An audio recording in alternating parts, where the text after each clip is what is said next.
uru direction no okanya tero wepi abende an gi future. Pod wang'iyo ni yawa wan gi nyithindo manyaka water in the future. Onagi nitie gi nyithindo manyaka water e future. Anang'ama ong'e maber de onge somo dine pod antie Nyalenda kacha. Dino ka wuok dala, dino ka dhi Nyalenda, doka biro Nairobi. Mbele ka en karango mheshimiwa midhi miyo joluo direction. Adhi nyisou kendo abo luonga press maber manyiji direction. Mokwongo adwa ni party ni obed 100/1. Iwinjo ng'ata maonge tugo mang'eny mwadware party. Makoko timore. Wawere gi jokes. Kako timore. Wawere gi jokes VOJ. Wanti gi ngima jopiny. Alafu kikwa ketu wuonwa moburu gi tungni mang'eny. Miringo kode ka gika wabede gi heshima waluor wuonwa ni. Iwinjo mar mondo wach ni yawa mang'ama wuonwa onego bed ni wang'iyo health ne bende, onego bed ni walemo ne bende. Koro iwuok e chopa Northeastern, isechopo kode Central, ichopo kode Rift Valley, ichopo kode Western, nikech idwa achieve selfish interest. Wawere gi gik makamago. Onego bed ni wan joma tindo emwadhi e dwar. Kwasedhi e dwar twamako chiaye, twakelo ni wuonwa dala, twanyiso wuonwa ni chiemo koro pogwa ring'o. Iwinjo kamano siepa. To wane mwantie gi nguvu mwanyalo dhi gode dwar. Kik waket wuonwa mondo dhi odwarnwa, to wantie gi teko mwanya dhi gode dwar. Erokamano. Ne un gi kweth moro gi Caleb Amisi, Gathoni wa Mushomba, SG Marodi, Edwin Sifuna, manu luongorunu Kenya mpya. Notho kanye? Movement no pod nitie. Inene bunge kacha nitie movements mang'eny. Nitiere Women Caucus, nitiere KYPA, Kenya Young Parliamentarians Association, man Secretary General, nitiere kendo to ting'o jodhoudi te. Nitiere kendo Women Caucus. Iluongo ni KEWOPA. Iwinja maber. To kendo wantiere gi other organizations within bunge. Bedo gi movement no krach. En movement maketo serikal tesre. Mar mondo janyuol kokoyudo gimoro to wakaso gi miye jo Kenya tich. Bwasnegi matin kama.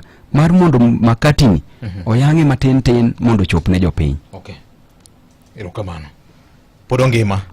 Podo ngima. Ngima kasili. Koso ma ilieko ne unyalo loke obed political party koso? Gima wacho ni wadwaro ni mondo direction wadhi chiwo mbele ka. Iwinjo siepa. Wabeduru mos. Wase wanyisi osiepa. Nikech ngado bro penjo. Wanyisi gimoro achiel. Ochiwe kaka ng'a. Osiepa. Kipenjo kigo simu kaluo sani. Adwa ni go simu. Jaluo mora mantie kaluo go nyisi ni hawa. Babu ni en wuodwa.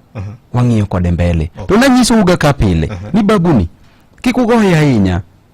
Kokoso to chwade mana matin. Ka mana Orlando matin tilidego matin. Kikigo babu girungu makoni nego babu. Nikech kinego babu ni benda buru. Nanyiso ni babu ni benda buru ndalo kech. Eki gole dero. Eki wacho ni yao gole benda cha monda rege. Akete panye ka rege. Kata tere orego. Monda rege monda cham godo kuon. Kata yude mana gomulo. Kata yude mana gomboga. Kata yude mana gapot. Kata bo. Tiko wego. Winjo. Koro osiepa. Adwa ni mondo wapang mbele ka nikech wasebedo gi wichkuot. To wichkuot mwasebedo go en achiel. Ni baba Raila Amolo Odinga nochung' di beach.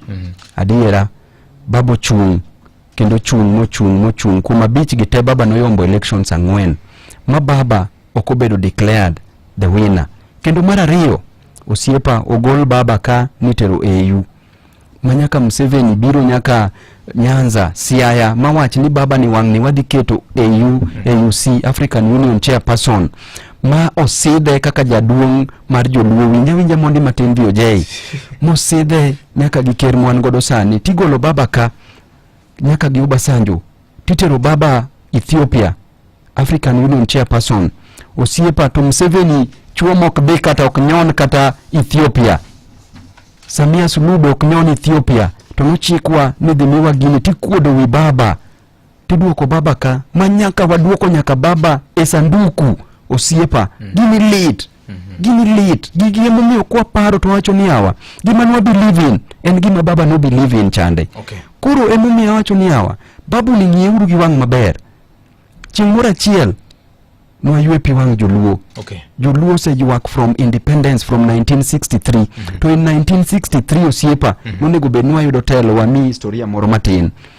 1963 nonego bed ni wayudo telo. To in 1961 nentiere Bering Governor Bering manen mzungu ma British noluongo Tom Mboya to nyise ni dhi winjre gi Jaramogi ng'at achiel kuom wada wene telo e piny ka.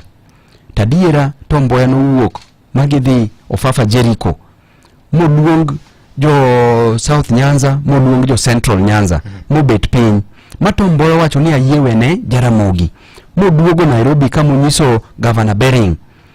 Iwinjo maber mowacho ni awa Tom Mboya nyiso Governor Bering ndalono nen governor ema ne rito Kenya, nen British.